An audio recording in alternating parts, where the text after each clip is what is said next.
Okay, we're back, Chris, Daniel, and we're gonna do a recap of chapter 2 of the Book of Boba Fett. All right, that's a good voiceover, right? What's up, Daniel? How you doing? Hey, good. How are you doing? Awesome. I didn't watch this like last night. I've been too tired, man. I've been working. I work like almost every other morning. I have to get up early sometimes. So I wanted to do the 2 a.m. thing. I didn't do it. I didn't do it this evening. You didn't? I was too tired. I did it on the road. I got up earlier for work. Yeah. And I was gonna like try to watch it in my car on my phone, but the glare from the sun and my phone was doing something weird. I couldn't really. Not ideal situation. The first like 5 minutes of the episode was really dark on my phone, so I was like, and I could tell like right when it opened, I was like, oh no, this is good. Right. I was like, screw this. I stopped the phone, and I finished what I had to do. And when I got back home, I sat down. I got my laptop because I was doing some other work, and I got on the screen, and I was like, even though I was 5 minutes in already, I started it all over, even from the recap. And I'm like, no, I'm watching this on the screen because I could already tell that this was going to be a great episode. And I'm glad that I did. It was a huge step up from episode 1. I liked episode 1, but it was just hard. But I was afraid that it was going to be kind of like what I thought about Hawkeye. If you guys don't know, I did not like Hawkeye episode 1 that much. I loved episode 2 and all the way to 5, and I did not like episode 6. So I was afraid the same thing was going to happen, but I don't think so. I think I got high hopes. I think episode 1 was just a slow burn, but I feel like it's going to be crazy from this point on. What did you think about chapter 2? It was definitely pretty cool seeing what all he's gone through since coming out of the Starlight Pit. Yeah. So that was awesome seeing that opening scene of episode 1. Episode 1, yeah, chapter 1, yeah. Coming out of the Starlight Pit. Yeah. But yeah, it's cool. Shout out to Patton Oswalt. Did it correctly. Yeah. I was like, I would have been okay with. I know this is not going to be the whole thing, but I'm like, if the majority of this series is just him training with, or at least just these flashbacks with the Tuskens, I'm okay with that. I don't know how long. I mean, it seems like in this episode he's gone through a lot of training. He's really earned their respect, and he's helped them out. They even trust him to the point where they let him go, and he came back. Yeah. So that's I mean, you're a part of the tribe. Right. I mean, see, he wasn't really a villain in the original trilogy. Yeah. He was just trying to make his way, bounty hunter, make his way in the universe. Yeah. So like we saw him as like, oh, maybe he is a villain, but like he was really just a man trying to get money and make his life in the universe. Yeah. And so then like we see him in this, like he's really not that bad. He's just trying to make his way. Let me ask you this: do you think that hurts though? Because the thing that made Boba Fett such a cool character was that mystery behind him, and people put that onto him, like, oh, so he's a bounty hunter. Han Solo is our good guy. He's not perfect, but he's a good guy, and Boba Fett is his enemy. So if we like Han Solo, that means we should not like Boba. Not that we don't like him, just that he's the kind of an antagonist. So then this whole legend about Boba Fett started to go into the minds of all these kids. Like, he must be a badass. If Han Solo's a badass, and if Han Solo is scared of him, then like, whoa, like what the heck is that? Like, so everybody built this legend up. Do you think him showing his character being about like respectful, and he's got a soft side, and he like not necessarily soft, but he's not out like for blood. He's not bloodthirsty and stuff like that. Do you think that hurts the character, or do you think what do you think overall? I mean, when he like made his debut in Mandalorian, that opening that fight scene was just amazing. Yeah. Like it showed how he is still like just like nobody can touch him right. I mean, like he just like before he put his armor on, he was whooping up those stormtroopers. Yeah, without armor. Yeah, I remember. Yeah. Like he's had the Tusken Raider like bow staff or whatever you want to call it. Yeah. And then like and then he finds his armor, and then he's like, and then it was I don't know, it was a great scene to bring him back in. And just seeing how he got his armor back and all that, and how it's gonna because we saw his armor got taken from him. Yeah. And how he got it back. And then how he got it back now, and so. But I liked how he was also training the Tusken Raiders with technology to like make them like equal in the current world. How like everybody else is already using technology, so he's trying to like update their chance of survival by learning showing them how to use technology now. Right. And so it's kind of like equal the. That part was kind of weird to me because Right. as long as the Tusken Raiders, how they said that they've been, living the way they live. I mean, I understand that that you might be oppressed or you might want to hold on to your traditions or whatever, and you might keep that same simplistic way of living for a long. But and I understand, like even in our real world, there's third world countries that are untouched. And there's tribes out there who they live like as if it's like thousands of years ago. They don't know anything of technology and they're protected and they're not supposed to. But even when they see like a plane or a helicopter, they're not surprised because they know they realize how they're living and what the real world is like. We're talking about a world where people go into outer space and there's lasers and there's things like that. I would think that I'm just surprised that it took Boba Fett to put the idea into this guy's head. You guys need to upgrade. This is enough of this just kicking around saying stuff. It's time for. I just don't buy it. Maybe they'll tell us that there's other tribes who have already dabbled in technology, because we did learn that there's other Tusken Raider tribes. Yeah. So, that's true. But if this is the first tribe to upgrade, this could be big. That makes them more dangerous. Yeah, I mean, he's really doing it just because he saw they got attacked. Yeah, and that's why he did it. It's like, this will help you withstand these attacks. Yeah, you'll have know your enemy. Yeah, you'll have this better chance to fight off. Because really, that train came through there and shot them. They had no chance against them. Yeah, but the second Boba taught them there's ways that you can get it. And that was interesting. I like that part. They allowed them to leave. Mm-hmm. And then he found out he got the biker gang. Yeah. Now I heard on another YouTube channel that there was a big surprise that people that know a lot about the comic books are going to freak out about. I assumed it was that Gladiator, that Wookie guy that they were talking about, but now I'm thinking, was there a character that you know of? Was the people in the bar, the humans in that bar when Boba went to go get those speeders? Were those two people? Were they anybody? I mean, I don't know. I didn't recognize them. Yeah, so, I didn't recognize. Put in the comment section if you guys know if or maybe it was the Wookiee that they were talking about that is a big deal. I think it was because it was a Wookiee. That's kind of whoa. When I saw the Wookiee walk out, I was like, yeah, oh gosh, because usually they're they're usually peaceful. Yeah. Exactly. Yeah, they're fierce. Yeah. Yeah, unless they're attacked, they usually just kind of reserved and peaceful. Exactly. They want to stick to their own. But this Wookiee, just Chewie got out of the Wookiee planet and went on some adventures, or maybe some other Wookiees. I've seen that there have been Wookiee Jedi, but this one seems like he's kind of hostile. Oh, he looks like a straight up villain. Yeah. He's a bad. I like his coloring too. He's the dark cool. And so he looks like a straight up villain. But before we get to that. Leading up to it, the situation with the assassins right from the beginning, when they put him in the what was it, the Starlack pit, and that assassin that they captured. Yeah.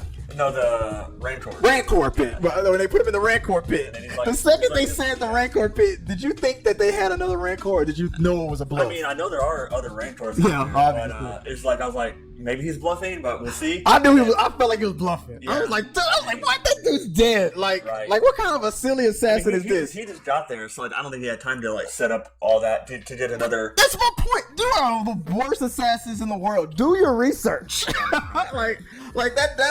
That Rancor's been dead for 5, 10 years. How many years has it been since Jedi in this? 5 years? What do you think? When we saw the mayor, what do you think? Do you buy that the mayor knew nothing and he just it seemed like from what they were telling us was the mayor didn't set it up, but at the same time he doesn't care. He's like if I didn't do it, but hey, that seems to be your problem. Yeah, if you're taken out, then it'll make it easier. For me, yeah. If you die, I don't care because it makes my life easier. So it was he was indifferent. Yeah, and I thought that was interesting. So I assumed it was the mayor's assistant at first because he seems like a weasel. Yeah, he's the mayor sends his humble. Blah blah blah. Dude, yeah, something's fishy there. Something fishy about that guy. But I like the but it felt like they kept playing Ring Around the Roses with him. He's like, hey, I didn't do it, but you're gonna. What did the mayor say? you're gonna learn really fast that being a bounty hunter is different from running a family. Like you being a mob boss. Like you're in a whole. You might be out of your league, man. Yeah. So that's telling us right now. That's a little play on words. Like being a politician is almost like being in the mob. Like he's like I'm a mayor. I know how to run a mob. But then he had to go back to the to that bar. Yeah. Right. And they haven't in that bar. Were they playing that? They haven't been playing that music from the old Star Wars. What the hell? I know. It's like nostalgia, but no, they're not. That's what I've been waiting for. But yeah, they've gone there twice in 2 episodes, so it's like something's important. Because it's important. It looks like on Family Guy they made fun of that. That's the only song that they play. Right. They were on the episode of Family Guy. It's like, okay, we're taking some requests. What do you guys want to hear? Oh, that same song. All right, let me play. But they haven't played it, so I don't know why. But I guess times changed. Play a different song. The woman that's in charge of that bar. Yeah. You know who she is? I heard it was what's her name? That actress. The actress from the movie Flashdance. Yeah. Let me look her name up real quick. Right. I'll add it up. Jennifer or something, I think. Yeah. Let me look at that. Flashdance. What is Twilight? And Joy recognized her right off from episode 1. When she saw her in the makeup and stuff, she looked at her and was like, I think that's Jennifer Beals. I'm like, nice. I would imagine that it's because she's probably been typecast and said, you're just the girl from Flashdance. Right. So I'm surprised she's not in a lot of bigger movies. But let's see what she does with after this Boba Fett, because it's interesting that she was in episode 1 and episode 2. So I'm feeling like she's a key figure. Oh yeah. I don't know if she's gonna become a love interest for Boba. I mean, we'll see. But then the Hutts. Oh, that was his cousins. They said it was Jabba's cousins. Jabba's cousins. Yeah. That's like me and my sister. Okay. Why do I feel like there's probably some Game of Thrones little brother sister love going on there?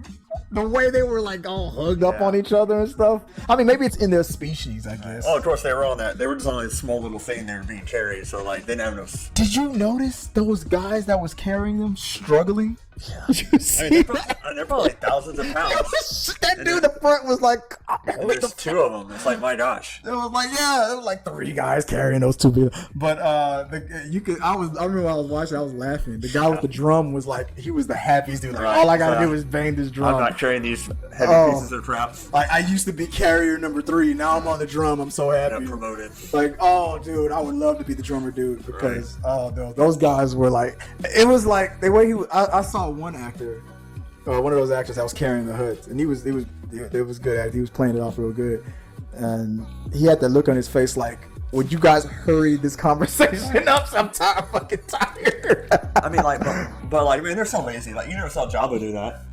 Jabba was never carried. He always, like, when you saw him in the the only place we ever saw him like really walk around was that he was talking to Han and that new edited the remastered version. Stuff. For all we know, Jabba was probably carried around everywhere. Yeah, but we never see it. We never really see it. But I would assume that Jabba probably did more walking. Yeah. But from what I understand, that whole Hutt family is spoiled and whatnot. Hey, they mentioned in the episode, you can't just kill a Hutt. You got to get permission. Oh yeah. Got to just talk to the other families.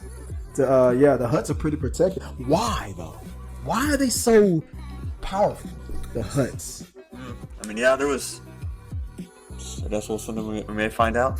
I remember on the Clone Wars cartoon movie, they dealt with the Hutt. Remember Ahsoka had to transfer that baby Hutt and whatnot. So you got to learn that the Hutts are powerful and well known, but they're so slow. They're so like it's.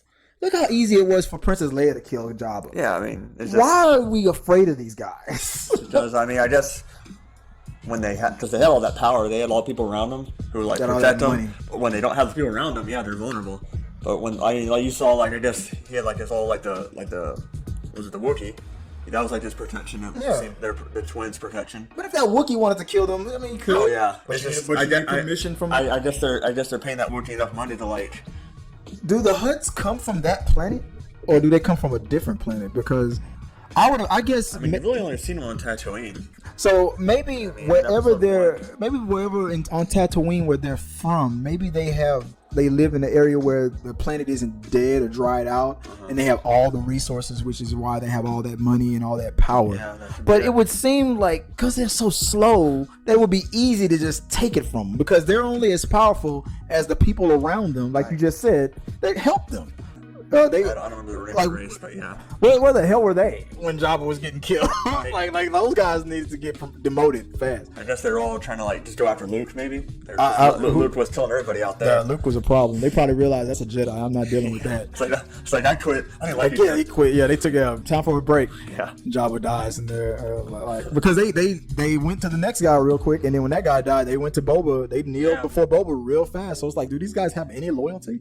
I guess they're just whoever makes the power move. You're sitting on the throne now, so I love you. But I'm looking forward to it. Like the whole adventure in the back with the flashbacks with the Tuskens and whatnot. Yeah, I like that. That was cool. That whole thing. This episode was it an hour? Yeah, it was like 50 minutes. Yeah, so 50 minutes. It felt like a whole like movie. I felt like I was watching a movie. Yeah, it was pretty cool. The whole thing with taking the train down and everything, and him learning the style. And what did you think about the dance at the end when he got his robes, got his staff, and he did that dance around the bonfire? It was pretty creative. I think they're accepting each other. Yeah, and he's now just taking up their traditions, and that's just like their inner respect. Yeah. So. Well, that whole time that one Tusk Raider was training him how to fight and do all these moves, and I guess at the end, like, he had it down, and they all kind of just did their... That's pretty much his sensei. Yeah. So he or she was a badass. I'm like, when they went onto the train, and he was the only one smart enough to get inside the train and started taking those things out from within. Yeah, that was cool. He was a badass. I don't know why. I don't know what the Tuskens look like when they have their robes off. I don't know why I had it in my head that what if that Tusken was a female, his teacher, his warrior teacher was a female, and then they fall in love or something like that. I don't know. Are they allowed to take the things off? Yeah, you never see their faces. Like humanoid or whatever, but that language is it's kind of funny. Is he like using sign language when he's talking to him? It looks like. Hey, interesting. They were talking about that on the John Campea show. Like when did Boba learn sign language? But I didn't really see that as sign language. This is basic. Like you're humanoid, so you would know what this means. Right. Like you using your damn. I'm going over here, or stop, or go and come back. Like that just seemed like basic talking and just trying to act out what you're saying. Yeah. And then they probably then after that developed their own type of sign language because to know what everybody's talking about. But I didn't feel like it was a sign language kind of thing, or that the Tuskens have their own sign language. I just feel like they were just doing basic hand motions to just better communicate. Emphasize his words, maybe. Yeah. But I assumed that when he went on that walkabout and that lizard went in his nose, I thought that was going to be the thing. I thought after that happened, I assumed that the Tuskens in Boba's head would then start speaking English, or what in Star Wars they call basic. I thought he would understand them now, and they would. But it was just a navigation thing. I don't know why I thought that would have been better for the writing. Like the second that thing got into his head, now you should be able to fully understand our language.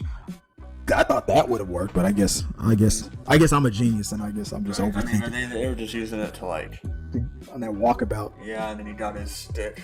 I was like, dude, how did you know to bring that stick back? I guess there's something with the lizard. The lizard told you bring this stick. You're gonna need it. He said it was going to talk to him, right? Yeah, because he didn't even realize why. He didn't even realize why he was carrying the stick, and then he gave let me see the stick. He's like, all right. And then when he saw the dude carve it, he's like, oh, that's why that. I kind of figured after he brought it back to him, I was like, oh, okay, maybe the staff. See in the Mandalorian. Where did he get that stick from? Like, it's a damn desert. Where would the tree come from? I guess it was like he kind of like transferred his consciousness into like a different plane. Or did the tree, or was the stick from the tree in a different plane, and he brought it into the real world? Yeah. That's what I think. That's what makes those sticks so special. And transferred his. This would imply that the Tuskens have a connection to the Force, but in Star Wars, everything's connected to the Force. They say so. This might tell us that this is the Tuskens' connection to the Force. Mm-hmm. So I'm liking it because it's giving us more of a deep dive into a group where we just looked at it as just one dimension. Like these Tusken Raiders they're just vile creatures that attacked Luke and old Ben. But we're now learning. Took Anakin's mom. Yeah. I was like, they were trying to like just savages. Yeah. That's what we've always seen them as. Just like we kind of figured that maybe Boba was, but now we're learning there's more to Boba. There's more to the Tuscans. Right. So it's probably metaphors. Yeah. So yeah, it makes sense. But any thoughts for next episode?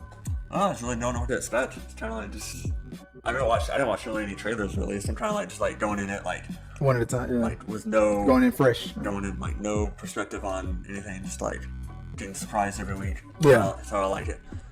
Get some major like twists towards the end of the season. The rumor. Let's talk about that real fast before I let you go. The rumor about if they follow the same formula that they did with the Mandalorian, with that shocking, legendary character like they did with Luke Skywalker. The rumor is that Harrison Ford, de-aged Han Solo, might be in the Book of Boba Fett. So awesome. Because there were some stories in the legends, now that they're not canon anymore, but the extended universe, that there were some times where Han and Boba became friends. True. Do you think they might go that route, or do you think they just might bump into each other, or do you think? What do you think might? Or do you even believe the rumor? Do you believe the rumor, or do you just want the rumor, or do you just? Just went away. That'd be smart, honestly. Like just kind of like get them to like he was only really hunting Han for the money. Yeah. Like he didn't really have like a personal vendetta against him. Yeah. Maybe like they'll meet, be like hey. Now that he's General Han, yeah. like what do you? Right. And of course, it is 25 years before the next trilogy. At this point. Like he would need to be like somewhat younger. Yeah. And exactly. You know what would be easier than that? Since we saw that Wookie Guardian Gladiator, it would be easier to just have Chewie without Han. True. Since we already got a Wookiee in there, instead of Han, maybe Chewie shows up to help. It doesn't matter because he's always like in a suit. Yeah, exactly. So the current guy who's playing Chewbacca now, they could have him come through. Yeah. And help Boba to fight that Wookiee if he's being outmatched. Right. That would. But here's the thing. I'm gonna get your opinion on this. This is my last question. I understand, Han Solo, Harrison Ford, de-aging, all that stuff. Do you think it's disrespectful? Well, maybe disrespectful is too strong of a word. But we've already had a Han Solo movie with another actor. Right. He's not doing that much right now. Wouldn't it be just easier just to get him to play? I think it would. I honestly think it would make more sense. Because Harrison Ford doesn't want to do it anymore. I mean, after... Like, I don't think he wanted to come back for their trilogy anyways. Yeah. And that's why he was like... Until they kill him. Yeah, he was okay knowing that his character was going to die. Because he didn't really want to do it anymore. I understand that it makes more of a pop, and it makes us go crazy as fans if they get Harrison Ford. But you already done a young Han Solo guy. Yeah. You just might. We're never gonna get used to him unless you keep showing it. Right. You might as well just let Harrison. I thought he did a job. I thought he did a great job. I like that. I understand that the Han Solo purists aren't going to be happy, but just like get old, you have to like. You gotta let him go. Just like with Joker, just like with Spider-Man, right. Things get recast and we gotta move forward. Exactly. Everybody keeps wanting the Winter Soldier. What's his name? Everybody seems to want him to play Luke Skywalker, since him and what's his name look alike a little bit. I mean, I think it'd be smart. I think it would be great. So we've already gotten a Han Solo guy. Just get him. He's not doing much. No. And he looked very similar to like what. And he's age appropriate. Yeah. Look. Instead of doing that CGI de-aging, Look, because I'm gonna tell you guys right now. When the inevitable happens, when Harrison Ford passes, then y'all are gonna be begging for that actor to keep playing Harrison Ford. Alden. Yeah. So his first name's Alden. Alden, there you go. His last name's and Emilia Clarke and everything. Yeah. And Donald Glover did great. Yeah. Just bring them. Just bring them. Yeah. Because it's Disney Plus. It's not like it's a big screen movie. It's Disney Plus. I mean, yeah. I think it'd be awesome. I think it would be great. But that's just me. Guys, let us know what you guys think. What do you think about Chapter 2 of the book of Boba Fett? Are you excited about seeing the rest of it as we are? I'm looking forward to it. Like we always say, comment below. Let us know what you guys think. Throw in the comment section. And subscribe to us. Let us know what you guys are thinking about all the time and what we should be talking about. Any observations that you guys have that we might not have covered about that episode, put it in the box below and let us know what you guys think. Our supporters help make all this content possible, so make sure you check out our Patreon page so you can help us bring you the content you want. Push the pedal to the freaking metal. I'm turned up just like heavy metal. Yo.